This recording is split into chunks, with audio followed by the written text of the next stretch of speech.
Good afternoon. Good afternoon. Paano to maririnig? Audio. Let's see. Try ko muna ha.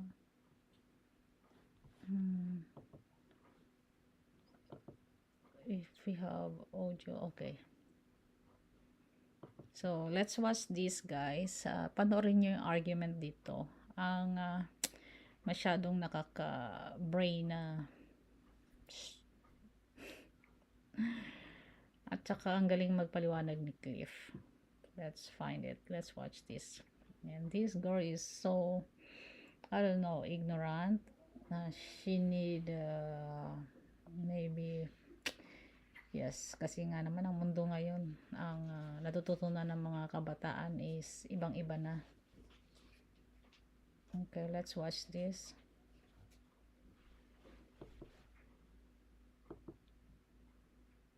Two gods. Okay. So you believe that every God exists? Yes. All right. So you have no problem with Jesus, right? No, I don't have any problem We're with just Jesus. out here My talking about problem Jesus. with you and your Jesus is, can't you just take it somewhere else? It's not. Oh, well, I've been invited here by students. Okay. So Apparently, you're students have invited by some students, but man, other students, you're just annoying. Oh, You're no. annoying. Other open-minded students, like this gentleman who was just here dialoguing with me, understand that a liberal arts education is based on a free Why do you exchange of misquote ideas. Mark Twain then? Why are you misrepresenting I Mark haven't Twain? misrepresented Yes, you Mark have. Twain. Mark Twain is an atheist. Why are you I misrepresenting never his said he was a views? Christian. I simply said Mark Twain once said, "It's not the parts of the Then Bible I why- don't but understand why that are you disturb me, trying it's to the parts of the Bible I co-opt Mark do." Twain for your thing by misquoting Because him? I agree with that part of Mark Twain's thinking. Well, why the don't you Bible say is all his other too clear. quotes about God? Let I- someone else speak. I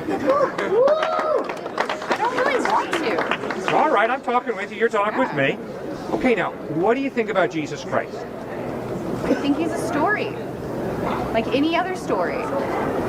Good story, bad story? I mean, I guess it's a pretty good story because it's made its way into lots of literature, and there's lots of dark magic stuff you can read about resurrecting yourself. So, I mean, I think he was a practitioner of black magic, yes. Is there anybody else other than Jesus that you know of that's risen from the dead? I know the Nazis were experimenting with it, and they did a lot of black magic experimentation. The Nazis? Yeah. But they didn't really raise anybody from the dead, did they? I mean, there's lots of stories about people raising from the dead. It's a very common story throughout all of Greek mythology, and the sun god in particular is very common. Like if you know the story of Apollo, I mean, it's just a motif that repeats itself over and over again, the story of the sun god rising. I mean, the resurrection is all part of it. Right. And I mean, I'm sure you know about Constantine too, right? Like the Byzantine Empire and how Constantine merged pagan values together with the Christian holidays Yes. to create harmony. Yep. So that Christianity actually has a lot of elements of older pagan religions involved in it that were enmeshed together as a political movement and not part of anything necessarily religious. And then there's a lot of aspects of Christianity that are political and not necessarily Yes. religious. Right. And a lot of people use religion to justify Yes. political goals They sure and do. suppress people. We agree. We absolutely agree. In one of Cliff Connectley's most heated campus debates, a self-proclaimed woke student challenges the very foundation of religious belief, arguing that morality and purpose exist independently of the Bible. The conversation quickly spirals into an intense exchange, with the student declaring themselves as their own god, rejecting Christianity as just another myth, and accusing Cliff of spreading misinformation. But Cliff, ever the seasoned debater, counters with sharp logic and unwavering conviction, emphasizing the inherent value of human life through the lens of Christian faith. The debate touches on everything from the nature of truth to the influence of pagan traditions on Christianity, showcasing a clash between absolute faith and radical self-determination. The result? A fiery yet thought-provoking discussion that exposes the deep ideological divide between secularism and biblical belief. Now let me ask you something. Are you a follower of Christ? Yes? Yes, ma'am. Could you come here a second?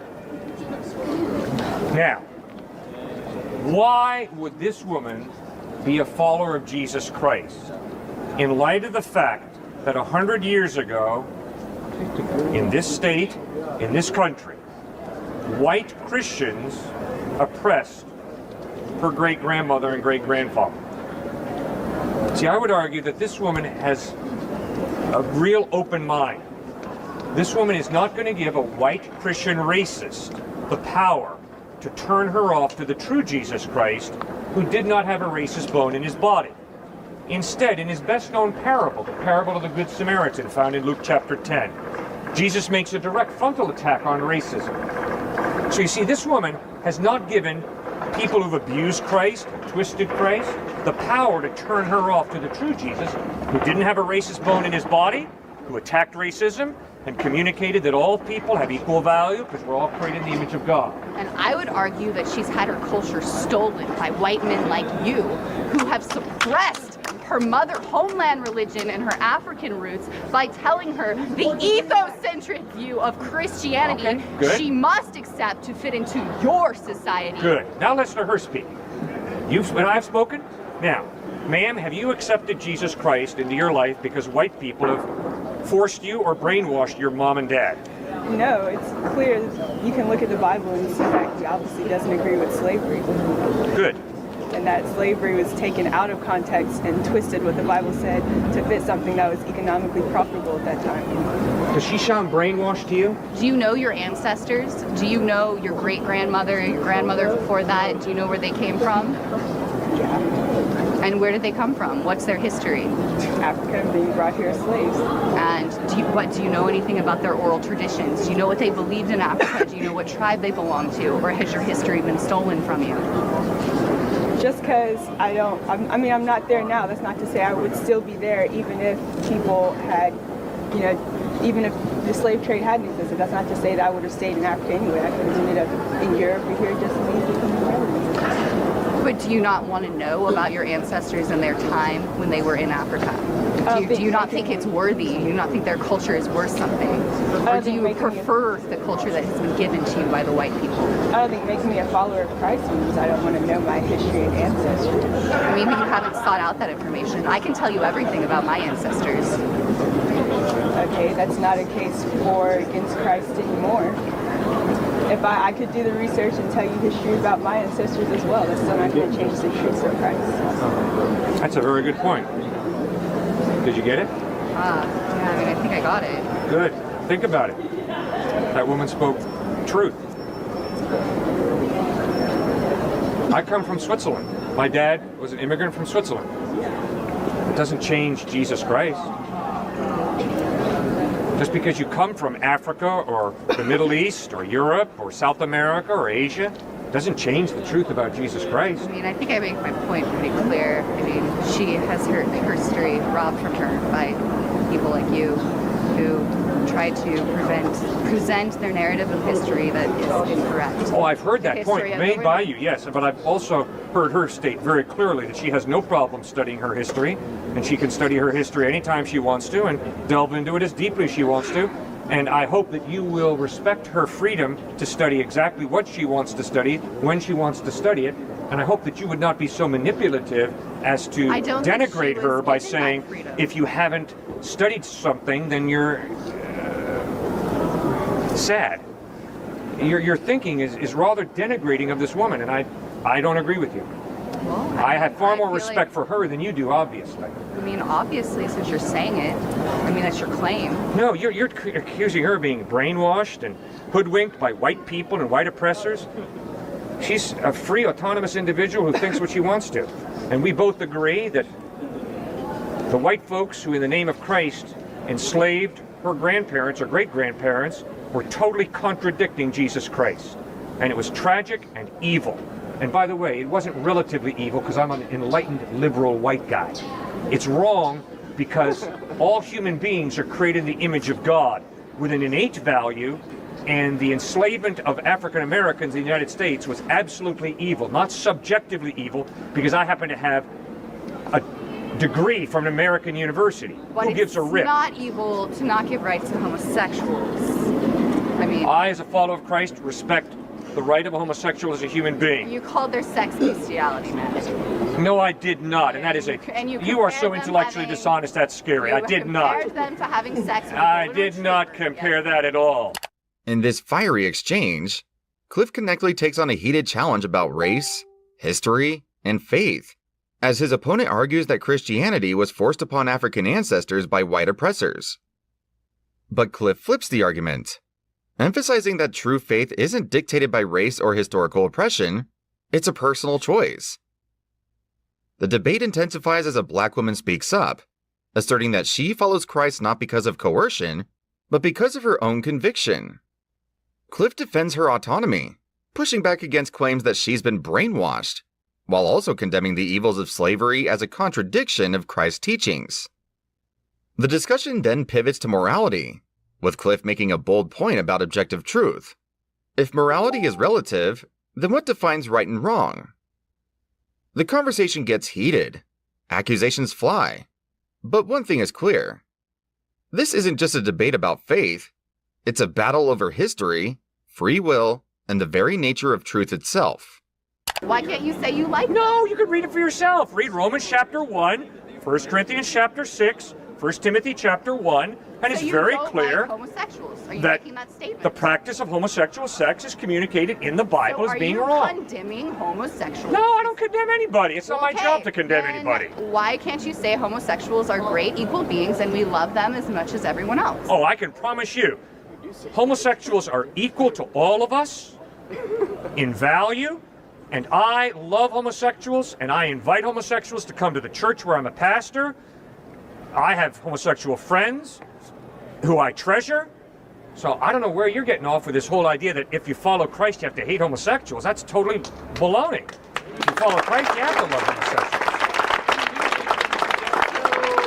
Do you support their lifestyle then? I mean, No. then you need to be an advocate. I've got for a lot of their friends who fornicate on a weekly basis, and I tell them fornication is wrong. I've got a lot of friends who are adulterers, and I tell them adultery is wrong. Why? Because according to Christ, sex outside of marriage, be it fornication or adultery, are twisting that beautiful gift of sex that God gave us. So, be you an adulterer, be you a practicing homosexual, be you a guy who's into pornography, I'm going to continue to So you communicate do not Jesus believe loves that you. two people You have can be equal in value, love as and we all married do, because in we're created in the church image of that are God. of the same But sex. please begin to ask yourself, what's the purpose of my sex? Is it to That go you through could orgasm do 2.2 times a week? Or is there and something more than adopt that? a child together and raise a family. Why are you against Yes. homosexuals raising a family together and living exactly the same lives as other Christian heterosexual counterparts? I never said I'm against homosexual couples having a child. Okay, never once Or did I what say about that. their marriage? What about their union? Why can't they be married under the eyes of your church? If they are in love and that's the one person they want to commit themselves for the rest of their life, what is wrong with that? What's wrong with it is it's violating the purpose for which God gave them their sexuality. And that is why I'm not going to perform their Why? wedding. There's But if they want to be 100 what joined about the by another orphan person who children wants to that need a perform nice that wedding, family? so be it. I respect their right to do that. But I myself am not going to perform the wedding of an adulterer. I'm not going to perform the wedding of a person who's promoting and practicing homosexual sex, because I'm convinced that that's not the purpose for which God created marriage.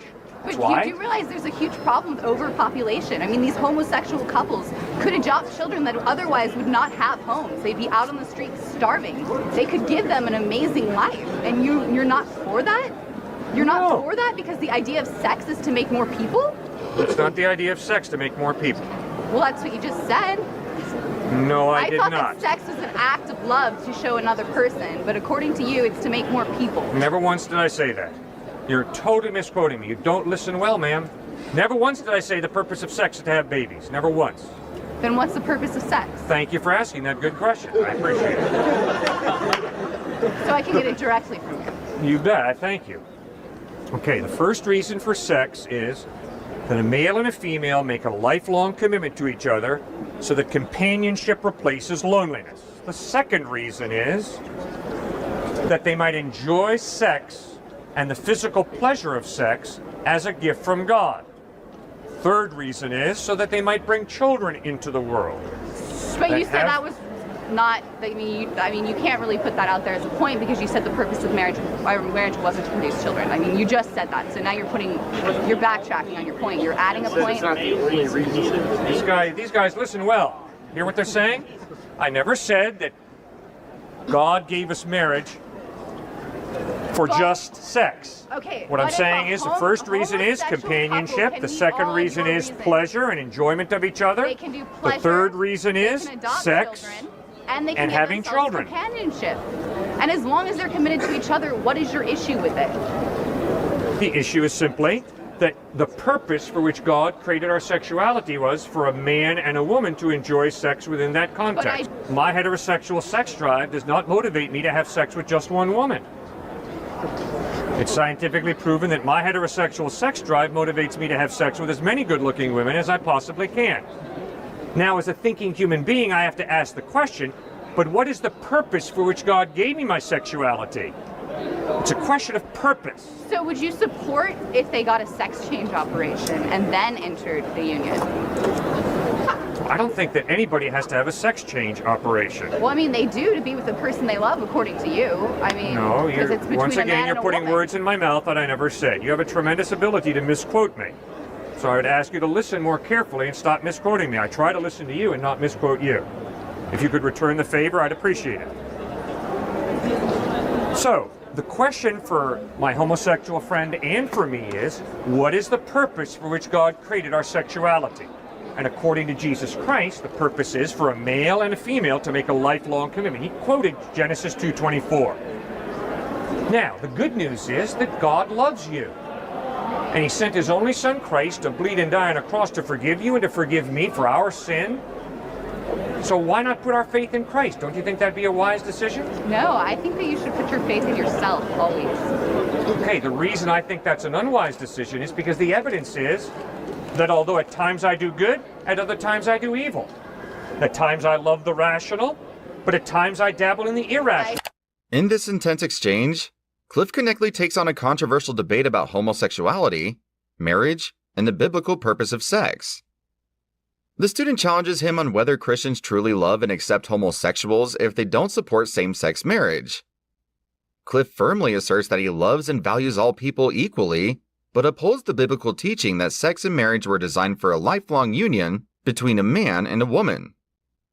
The debate escalates as they spar over the purpose of sex, companionship, pleasure, and procreation, while the student accuses Cliff of contradictions.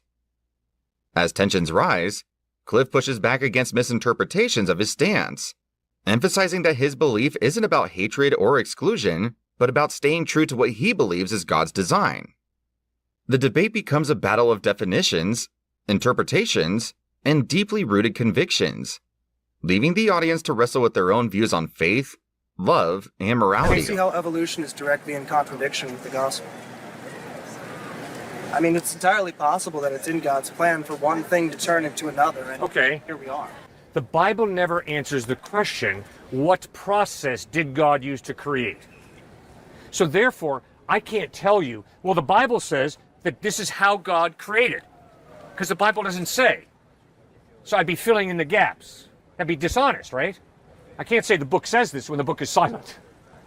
So I don't know from the Bible how God created.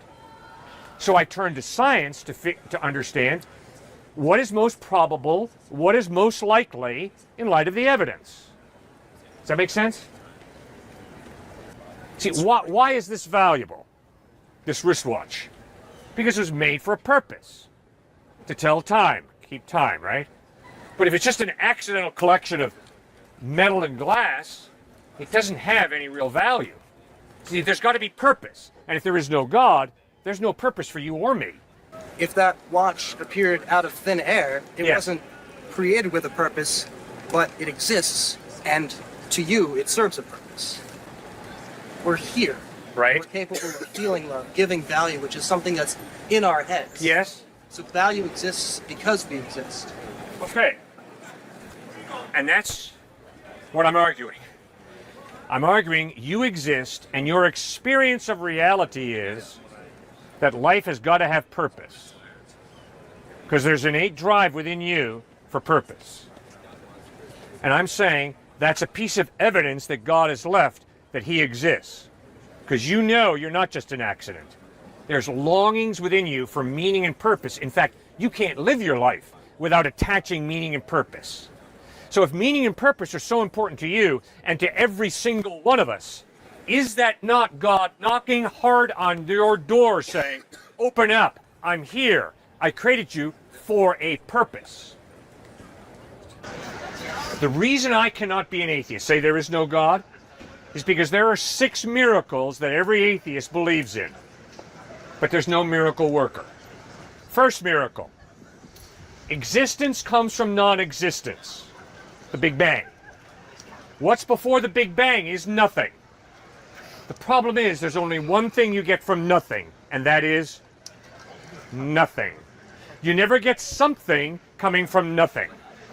So my atheist friends have a real problem. My atheist friends believe, oh no, you do get something from nothing. Well, how does that happen? By accident. Second miracle that my atheist friends believe in is order comes from chaos. Baloney. You don't get order coming from chaos. Third miracle that my atheist friends believe in. Life comes from non-life. Baloney. You never get plant life coming from non-life. You never get animal life coming from non-life. You never get human life coming from non-life. Life comes from life. And yet my atheist friends believe, no. Life comes from non-life. Before the Big Bang, no life, and all of a sudden we have life. Fourth miracle my atheist friends believe in is the personal comes from the non-personal. I'm sorry. That's baloney. You don't get the personal from inanimate matter.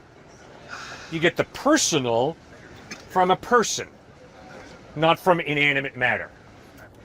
Fifth miracle that my atheist friends believe in is reason comes from non-reason. That's baloney. You don't get reason coming from non-reason. The rational comes from the rational. A human mind comes from a human mind, a mom and a dad with a rational mind. You never get the rational coming from the non-rational. And sixthly, my atheist friends have a sixth miracle they believe in, and that is morality comes from matter. No God, no personal being who's just and good, just matter and energy, and all of a sudden we've got morality. So my atheist friends believe that morality comes from matter. That's a miracle. You don't see that ever happening? That's a miracle. The only problem is my atheist friends do not have a miracle worker. See, that's why I'm not an atheist. That's why I'm a theist. Has nothing to do with Jesus right now. We're not talking about Jesus, obviously. We're just talking about God versus no God. And those 6 miracles, you can't have a miracle without a miracle worker. You can't have what I just went through with you without some type of God. Now, Cliff Knechtel talks with a student who challenges Christianity by comparing it to a pink elephant scenario, suggesting that belief in God might come down to fear of punishment or the promise of heaven. Cliff pushes back, arguing that for many Christians, faith isn't about fear or blind acceptance, but about finding a coherent explanation for why we exist. When the student brings up evolution, Cliff points out that the Bible doesn't spell out the exact mechanics of creation, leaving room for science and faith to coexist. One of his key arguments is the watch analogy. He notes that a watch has value and purpose because someone designed it. The student counters that even if something just appears, we can still assign it value. Cliff responds by saying that our instinct to search for meaning isn't random. It suggests there's something more than just chance at play. From there, he lays out what he calls the 6 miracles atheists believe. His point is that things like existence, order, life, personality, reason, and morality can't simply come from nothing or randomness. Critics argue that he misrepresents atheism, making it seem like atheists believe these things just pop into being. So often we are so arrogant to think that we just create something like math. That has never been the case and it never will be. Intentionality of consciousness. When I'm seeing the rose and then reflecting about the rose and then reflecting on my thinking of the rose. Or abstract thinking when it comes to philosophy, grasping onto these different hard concepts. Okay, that makes way more sense if there's a God, because that is not material what you're doing with consciousness. That is immaterial in terms of the types of states of thought you are holding on to. Thirdly, information. You take somebody down to Chick-fil-A. You look at the menu. What are you going to have with the menu? You're going to have ink blots making the letters on I want a grilled versus any type of baked sandwich. And you're going to have ink blots there, and you're going to make sense of what is being said. And you're going to order maybe fries with that sandwich. Well, what's going on there? You are taking a material, so the plastic of the menu, the ink blots, and you're drawing information, which is immaterial, from it, and then making a decision to order to the sweet lady up there and saying, hey, can I get that grilled sandwich? That's an immaterial process. If you're an atheist, it's all about the material. You don't get the immaterial as an atheist. That's why we are theists. That's why we think through. Supernatural exists, the immaterial exists, the metaphysical exists. And I hope we all, that's our point being out here. I hope we start with that and ultimately get to the loving God of the entire universe, and that's Jesus Christ himself. Okay, now that was fantastic, all right? I hope you guys remember that analogy. Menu, every time you look at a menu, ink and paper. And then what do, Stuart? You make sense of the ink and paper. Yeah. And you start to read in a very organized, intelligent sort of way, and then draw information from it. Decide in your consciousness what exactly it says, and then your motive for what you want, and then order. And so that's an information drawing process that ultimately is immaterial. It doesn't make sense from a materialistic perspective. That's a key point. Another way to put that point is the following. Can you prove to me that he has a brain? Yeah, by doing surgery, right? And then we touch the gray matter as a result of the surgery. Can you prove to me that he has thoughts? No. Okay, so there's a physical brain in this handsome head. But then there are thoughts that are not material, physical. Yeah,